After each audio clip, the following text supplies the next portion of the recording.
அனைவருக்கும் சிவன் சக்தி ஜோதிட சேனலின் அன்பான வணக்கங்கள்.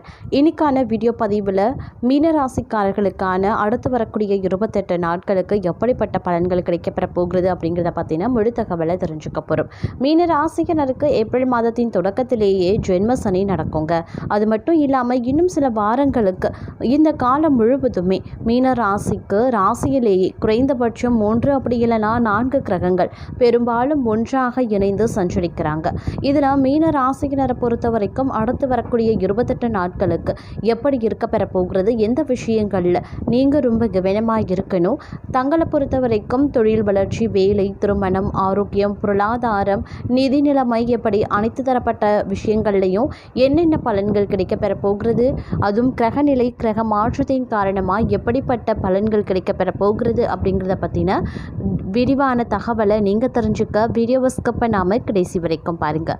இந்த பதிவு உங்களுக்கு மிக பயனுள்ள விகிதத்தில் இருக்கும். வீடியோக்குள்ளே போகிறதுக்கு முன்னாடி இதுவரைக்கும் நீங்கள் நம்ம சிவன் சக்தி ஜோதிட சேனலை சப்ஸ்கிரைப் பண்ணல அப்படின்னா உடனே சப்ஸ்கிரைப் பண்ணிக்கோங்க. அப்படி பக்கத்தில் இருக்கக்கூடிய நோட்டிஃபிகேஷனுக்கான பெல் பட்டனையும் ப்ரெஸ் பண்ணிக்கோங்க.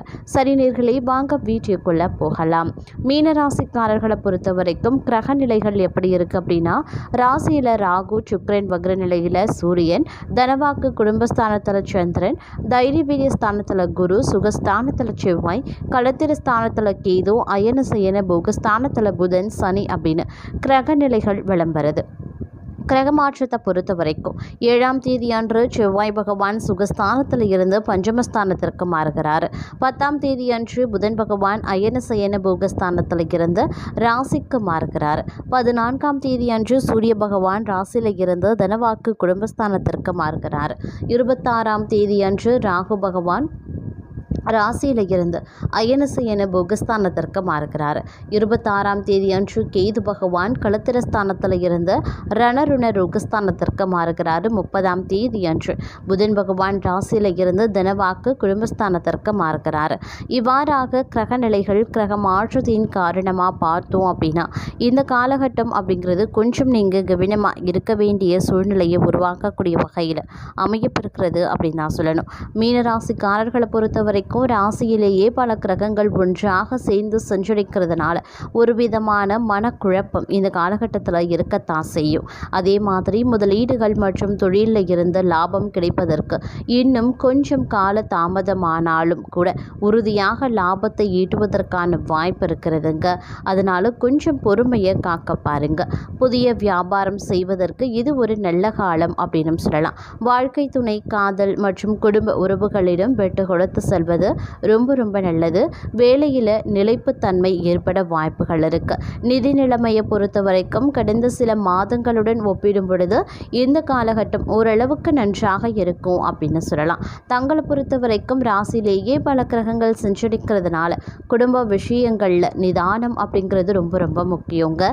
சின்ன பிரச்சனைகளை கூட உங்களது அவசரம் அப்படி இல்லைனா தெளிவான கண்ணோட்டம் இல்லாமல் பெரிதாகக்கூடிய வாய்ப்பு இருக்கிறது.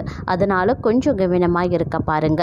அவசரப்படாமல் பேச்சில் நிதானத்தையும் பொறுமையையும் கடைபிடிக்கிறது குடும்ப சூழ்நிலையை இனிமையாக வைத்திருக்க உதவி பண்ணுங்க. அதே மாதிரி கணவன் மனைவி உறவில் பார்த்தீங்கன்னா 3வது நபரை, அது உங்கள் குடும்பத்தினராக உறவினராக இருந்தாலும் சரிங்க, தலையிடுறதை அனுமதிக்காதீங்க. அதே மாதிரி இந்த காலகட்டம் அப்படிங்கிறது தங்களை பொறுத்த வரைக்கும் ஜென்ம சனி துவங்கினாலும் கூட விரய சனி முடிவடைகிறதுனால தேவையில்லாத செலவுகள் குறைய ஆரம்பிச்சிடும். பொருளாதார ரீதியாக நிலைப்புத்தன்மை ஏற்பட வாய்ப்புகள் இருக்கு. செலவுகள் குறையிறதுனால அந்த தொகையை பாதுகாப்பாக முதலீடு செய்யலாம். கடன் அடைவதற்கான சாத்தியக்கூறுகள் ஏற்படுங்க. கடன் தொகை பெரும் அளவுலையும் இந்த காலகட்டத்தில் குறைய ஆரம்பிச்சிடும் அப்படின்னு சொல்லலாம்.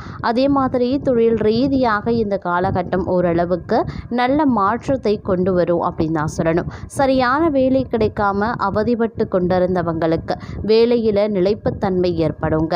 அப்படி இல்லைன்னா நல்ல வேலை கிடைப்பதற்கும் வாய்ப்புகள் அதிகபட்சமாக இருக்கு. நல்ல வாய்ப்புகளை சரியாக பயன்படுத்தி கொள்ள வேண்டிய காலகட்டம் இந்த காலகட்டம் அப்படின்னு சொல்லலாம். வேலை வாய்ப்பில் வருமானத்தில் சிக்கல் இல்லை அப்படின்னாலும் கூட வேலை பளு, கூடுதல் பொறுப்புகளை ஏற்றுக்கொள்ளக்கூடிய சூழல் உண்டாகும். அதே மாதிரி இந்த காலகட்டம் சின்ன விஷயங்களில் கூட தேவையில்லாத குழப்பங்கள் ஏற்படலாம். முடிவெடுக்கிறதுல மூத்தவர்களின் ஆலோசனையை கேட்டு கேட்டு பெறுங்க. குடும்பத்தில் விட்டு கொடுத்து செல்வதும் பேச்சில் நிதானத்தை கடைபிடிக்க வேண்டியதும் அவசியமான ஒன்று அப்படின்னு தாங்க சொல்லணும். அதே மாதிரி இந்த காலகட்டத்தை பொறுத்த வரைக்கும் சேமிப்பு உயர ஆரம்பிக்கும். அதே சமயம் ஒரு சில செலவுகள் ஏற்படுவதற்கான வாய்ப்புகள் இருக்கிறதுனால கொஞ்சம் செலவுகளையும் கட்டுப்படுத்த வேண்டியது அவசியமான ஒன்று அப்படின்னு நான் சொல்லணும். எல்லா விஷயத்துலையுமே சரிங்க, கூடுமான வரைக்கும் கொஞ்சம் நிதானத்தோடு செயல்பட பாருங்க. நிதி நிலைமையை பொறுத்த வரைக்கும் கொஞ்சம் சீர்பட ஆரம்பிக்குங்க. தேவையற்ற பண பிரச்சனையில் இருந்து கொஞ்சம் கொஞ்சமாக விடுதலையாவீங்க. நிம்மதி அடைவதற்கான வாய்ப்பும் பலருக்கும் இருக்குங்க. இரவு நேரத்தில் நல்ல தூக்கமும் கிடைக்கப்படுவீங்க. வீட்டில் இருப்பவர்களோடு சந்தோஷத்துடன் நேரத்தை செலவு செய்வீங்க. சுப செலவுகள் ஏற்பட வாய்ப்புகள் இருக்குது. அதே மாதிரி நீண்ட தூர பயணங்களும் ஏற்படலாம். வேலையிலையும் வியாபாரத்திலையும் சுமூகமான போக்கே நிலவுங்க. கணவன் மனைவிக்குள்ள வாக்குவாதம் செய்ய வேண்டாம். 2 பேருக்குள் ஈகோ பார்க்கக்கூடாது. அதனால் கொஞ்சம் ஜாக்கிரதையாகவும் இருக்க பாருங்க. பிள்ளைகளுடைய நலனில் கவலை கொள்ள வேண்டுங்க. ஆரோக்கியத்தில் சற்று கவனமாகவே இருங்க. அதே சமயம் இந்த காலகட்டத்தில் பக்குவத்தோடு நடந்து கொள்வீங்க. உங்களுடைய திறமை வெளிப்படக்கூடிய காலகட்டம் அப்படின்னு சொல்லலாம். இடம் பொருள் ஏவல் தெரிந்து எந்த காயை நகர்த்தினா எப்படி லாபத்தை அடையலாம் அப்படிங்கிறத சிந்தித்து செயல்பட ஆரம்பிச்சிடுவீங்க. அதே மாதிரி அதிகரிக்கவும் செய்யலாம். உற்சாகத்தோடு நீங்கள் செயல்படவும் தொடங்குவீங்க. வேலையில் நீங்கள் தான் நம்பர் 1 இடத்தை பிடிப்பதற்கான வாய்ப்பு அதிகபட்சமாக இருக்குது. அதனால் இந்த காலத்தை பொறுத்த வரைக்கும் கொஞ்சம் பொறுமையை காத்தாலே போதுமானது. நிதானத்தோடு நடந்து கொண்டீங்க அப்படின்னா இப்படி நிறைய நல்ல விஷயங்கள், நல்ல மாற்றங்கள் உங்களுடைய வாழ்க்கையில் ஏற்பட வாய்ப்பு இருக்குது. அவசரமோ அலட்சியமோ இல்லை கோபமோ உங்களுடைய வாழ்க்கையில் நீங்கள் வெளிப்படுத்தினீங்க அப்படின்னா இந்த மாதிரியான நல்ல விஷயங்களை நீங்கள் இழக்கவும் செய்வீங்க. அதனால் கொஞ்சம் கவனத்தோடு ஜாக்கிரதையாக நடந்து கொள்ள வேண்டியதும் முக்கியமான ஒன்றுங்க. அதே மாதிரி விவசாயிகளுக்கும் இது ஒரு முன்னேற்றம் தரக்கூடிய ஒரு காலகட்டம் அப்படின்னு சொல்லலாம். ஆனால் மற்றொரு புறம் பார்த்தோன்னா கோர்ட்டு கேஸ் வழக்குகளை மட்டும் அடுத்த மாதத்திற்கு தள்ளி வைத்து கொள்ளுங்க. அதுதான் நல்லது. இல்லைன்னா இந்த காலம் அப்படிங்கிறது உங்களுக்கு பல பிரச்சனையை அது எடுத்து விடலாம். அதே மாதிரி ஆரோக்கிய விஷயத்துலையும் நீங்கள் கவனத்தோடு இருக்க வேண்டியது முக்கியங்க. தைரியத்தோடும் தன்னம்பிக்கையோடும் செயல்பட ஆரம்பிச்சிடுவீங்க. வேலையில் சுறுசுறுப்பு படு வேகமாக இருக்கும் அப்படின்னு சொல்லலாம். உங்களை எதிர்த்து நின்ற எதிரிகள் எல்லாருமே ஒதுங்கி நிற்க ஆரம்பிச்சிடுவாங்க. அதே மாதிரி எந்த பிரச்சனை வந்தாலும் சமாளித்து விடுவீங்க. வேலை வியாபாரம் அப்படின்னு இந்த காலகட்டம் ஓரளவுக்கு நன்மையை ஏற்படுத்தக்கூடிய வகையில் இருந்தாலும் குடும்பம் சம்பந்தப்பட்ட விஷயத்தில் கூடுதல் கவனத்தோடு இருக்க வேண்டுங்க. உறவுகளுடன் அனாவசியமாக வாய் கொடுத்து மாட்டிக்கொள்ள வேண்டாம். அது பிரச்சனையை கிளப்பலாம். அதே மாதிரி பொறுமையாக இருக்க வேண்டியது முக்கியங்க. அவசரப்பட்டு எந்த முடிவையும் எடுக்க வேண்டாம். மேலதிகாரிகளை அனுசரணையோடு நடத்த வேண்டும். முன் கோபத்தில் யாரையும் எடுத்தறிந்து பேசக்கூடாது. இருக்கக்கூடிய வேலையை தக்க வைத்து கொள்வது ரொம்ப ரொம்ப நல்லது. வியாபாரத்திலையும் அப்படிதாங்க. வாடிக்கையாளர்களோடு பார்ட்னரோடு கோபத்தை காட்ட வேண்டாம். பொறுமையாக இருக்க பாருங்க. அதே மாதிரி வெளியிடங்களில் சாப்பிட்றீங்க அப்படின்னா கொஞ்சம் கவனமாக இருங்க. ஆரோக்கியம் கெட்டு போக வாய்ப்பு இருக்குங்க. அதனால் கொஞ்சம் ஜாக்கிரதையாக இருக்க பாருங்க. இந்த காலத்தில் ஓரளவுக்கு பிரச்சனைகளில் இருந்து விடுபடக்கூடிய ஒரு காலகட்டம் அப்படின்னு சொல்லலாம்.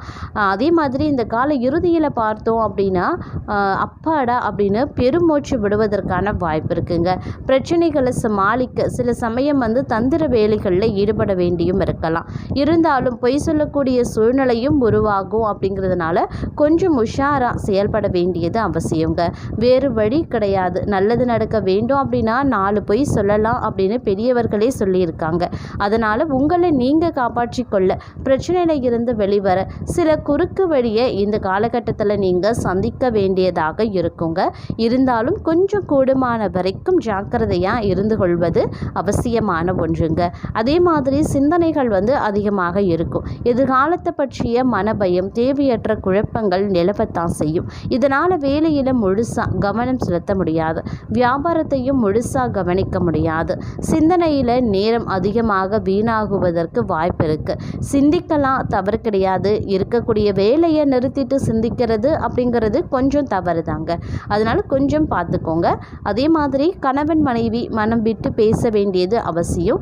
ஒருவருக்கு ஒருவர் எந்த விஷயத்தையும் மறக்காமல் இருந்தால் இந்த காலகட்டத்தில் பிரச்சனைகளுக்கு சுலபமாக தீர்வு கிடைச்சிடும். அதே மாதிரி தினமும் ஒரு டைம் டேபிள் போட்டுக்கோங்க. இந்த நேரத்திற்கு இந்த வேலையை முடிக்கணும் அப்படின்னு வேலையை முடிச்சுட்டு அதற்கு பிறகு எல்லா பிரச்சனைகளையும் நீங்கள் கவனிக்கலாம். அதே மாதிரி இந்த காலத்தில் சமுதாயத்தில் அந்தஸ்து, கௌரவம் உயரவும் வாய்ப்புகள் இருக்குங்க. எல்லா விஷயத்துலையுமே உங்களை தாழ்த்தி பேசியவங்க, உங்களை அவமானப்படுத்தியவங்க எல்லாம் மூக்கின் மேலே விரல வைக்கக்கூடிய அளவுக்கு அபரிவிதமான முன்னேற்றம் உங்களுடைய வாழ்க்கையில் வருவதற்கு வாய்ப்பு இருக்குது. விடாமுயற்சியோடு செயல்பட்டீங்க அப்படின்னா கடவுள் இந்த காலம் உங்களுக்கான பரிசு கொடுக்க போகிறாரு அப்படின்னு சொல்லலாம். எதிரிகளை வெல்லக்கூடிய ஒரு காலகட்டம், சந்தோஷம் பிறக்கக்கூடிய ஒரு காலகட்டம் அப்படின்னு கூட சொல்லலாம். இருந்தாலும் இறைவனுக்கு மறக்காம இந்த காலகட்டத்தில் நன்றியை செலுத்துங்க. கொஞ்சம் கவனத்தோடு செயல்பட்டீங்க அப்படின்னா இந்த காலம் உங்களுக்கு சுபமான காலமாக அமைய வாய்ப்புகள் இருக்குங்க. அதே மாதிரி வரக்கூடிய சின்ன சின்ன பிரச்சனைகளையும் தவிர்க்கணும் அப்படின்னு நினைக்கிறீங்கன்னா நீங்கள் செய்யக்கூடிய பரிகாரம், வியாழக்கிழமை தோறும் அருகில் இருக்கக்கூடிய நவக்கிரக கோவிலுக்கு சென்று நெய் தீபம் ஏற்றி அர்ச்சனை செய்யுங்க. அனைத்துமே நன்மையாகவே நடக்கும்.